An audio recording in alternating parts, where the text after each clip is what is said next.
거룩하신 하나님 아버지, 은혜를 감사합니다. 귀한 아침을 우리에게 허락하셨사오니 주의 말씀으로 하루를 시작합니다. 성령께서 깨닫게 하셔서 우리가 온전히 기도의 자리로 나아가게 하옵소서. 예수님 이름으로 기도드립니다. 아멘. 찬송가 438장 하나님께 찬양드립니다.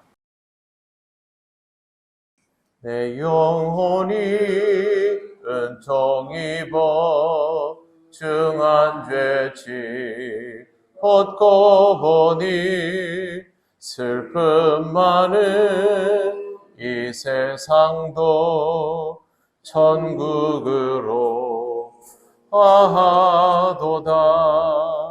할렐루야 찬양하세. 내 모든 죄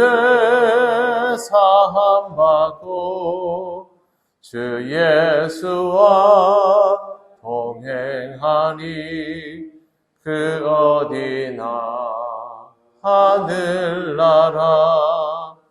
주의 얼굴 뵙기 전에 멀리 뵈던 하늘나라. 내 마음속에 이루어지니 날로 가깝도다. 할렐루야 찬양하세.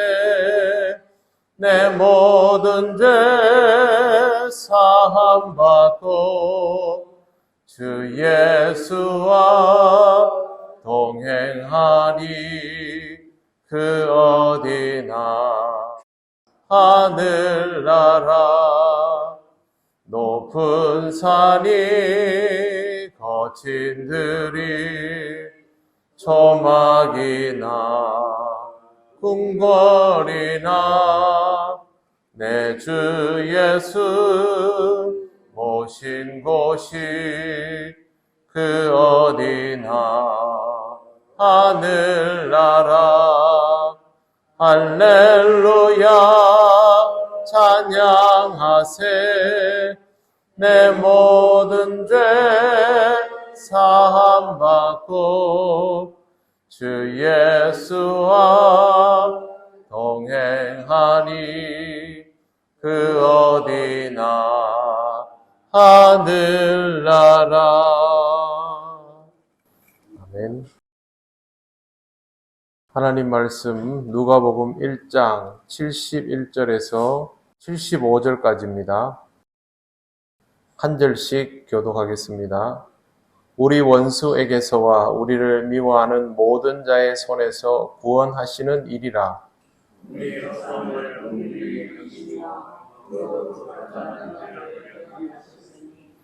곧 우리 조상 아브라함에게 하신 맹세라. 같이 읽겠습니다. 종신토록 주의 앞에서 성결과 의로 두려움이 없이 섬기게 하리라 하셨도다. 아멘. 네, 우리가 어제 읽은 말씀에 보면 선지자의 입으로 이미 말씀하신 것이다 라는 표현이 있었습니다.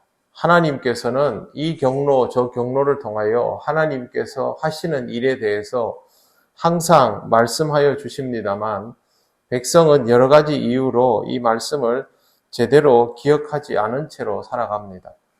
뭘 이야기를 해줬는데 그걸 제대로 하지 못하면 또 자꾸 하게 되지 않습니까? 그걸 할 수 있을 때까지 꼭 해야만 하는 일이라면 또 반드시 이루어질 일이라면 그 말을 자꾸 할 수밖에 없습니다. 그래서 하나님이 여러 경로를 통하여 말씀하시는 것이고 중요한 것은 시간의 제한이 있다는 거죠. 하나님에게는 시간의 제한이 없지만 우리에게는 분명히 시간의 제한이 있기 때문에 어느 순간 기회가 사라지게 됩니다.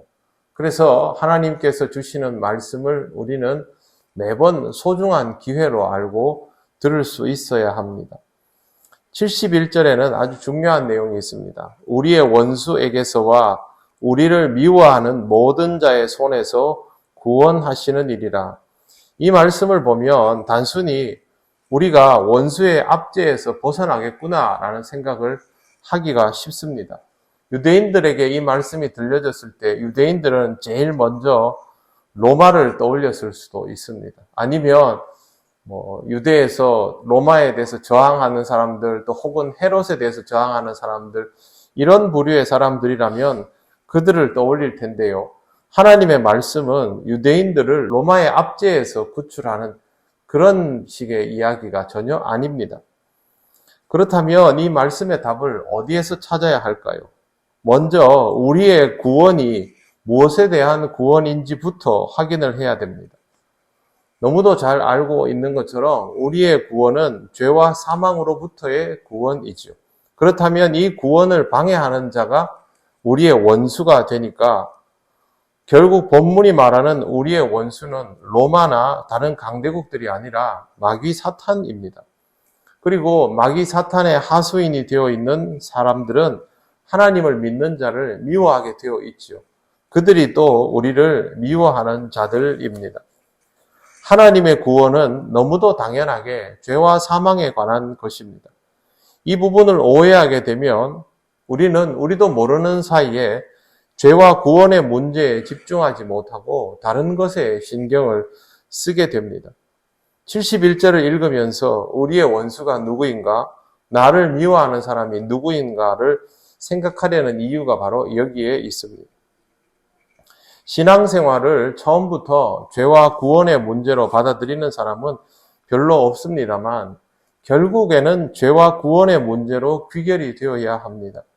만약 신앙의 관점이 죄와 구원의 문제는 보지를 못한 채로 생활 문제에만 집착을 하게 된다면 결국 우리의 인생은 근본적인 문제는 해결하지 못한 채로 부차적인 것들에 계속 휘둘리게 됩니다. 죄와 사망의 문제를 항상 의식할 필요가 있습니다.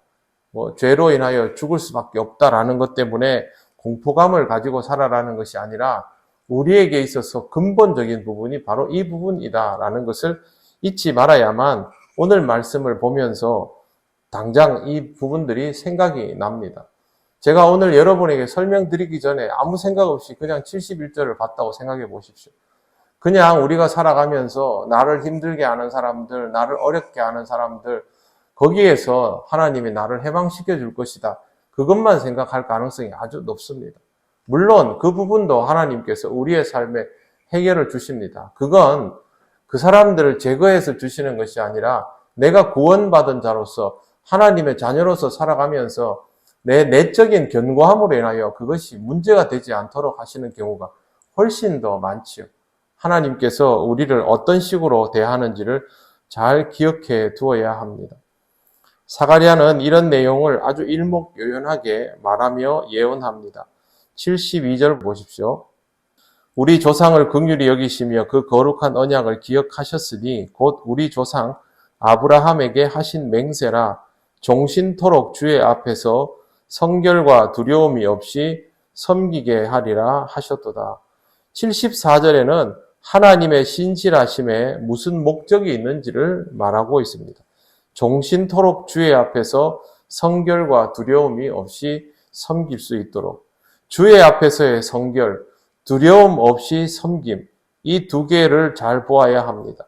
하나님의 신실하심은 우리를 구원받게 하실 뿐만 아니라 구원받은 이후에도 주님 앞에서 성결하도록 하는 것, 두려움 없이 이 세상을 살도록 하는 것까지를 포함하고 있습니다. 결국 죄와 사망의 문제를 해결하고 나면 그 다음에는 그리스도인답게 살아갈 수 있도록까지 하나님이 일하신다라는 것이죠. 사가랴의 예언은 구원자가 오신다라는 것만 전하는 것이 아닙니다. 우리의 입장에서는 당연히 구원자가 오시는 것이 절대적으로 중요하지만 모든 과정들을 다 설명하고 있고 구원과 구원 이후의 삶까지를 말하는 것은 하나님께서 구원 사건만 이루시는 것이 아니라 그 이후에도 계속 일하시는 그런 신실하신 분이기 때문에 이렇게 예언되어 있는 것입니다. 그러므로 우리는 구원자가 올 것이라는 소식과 함께 하나님의 신실하심은 그 이후에도 변함없이 작용한다라는 것까지 믿고 살아가야 합니다. 항상 하나님의 신실하심에 대하여 생각하며 살아가시고 믿음도 바로 여기에 맞추어서 지속적으로 반응할 수 있는 상태가 될 수 있도록 살아가시기를 바랍니다. 간단히 말씀드리면 하나님은 언제나 일하시니 우리도 일하시는 하나님께 맞추어 살아가야 한다라는 것입니다. 오늘도 믿음으로 살아가시며 하나님과 동행하시기를 바랍니다. 기도드리겠습니다. 하나님 감사합니다. 하나님께서 우리를 구원하시고 인도하시는 모든 것들에 대하여 조금 더 넓게 생각하며 또 우리의 삶 전반을 돌아볼 수 있는 신앙이 되기를 원합니다. 신실하신 하나님께 발맞추어 갈 수 있는 우리가 되게 하여 주옵소서. 일기가 매우 좋지 않습니다. 연로하신 분들의 건강을 지키시고 환우들을 하나님 강건하게 붙들어 주시며 우리 모든 성도들이 이 습한 날씨에 지치지 않도록 하나님께서 새 힘을 주시고 또 강건하게 하옵소서. 오늘도 하나님과 동행하는 기쁨으로 이 하루를 살아가게 하옵소서. 예수님 이름으로 기도드립니다.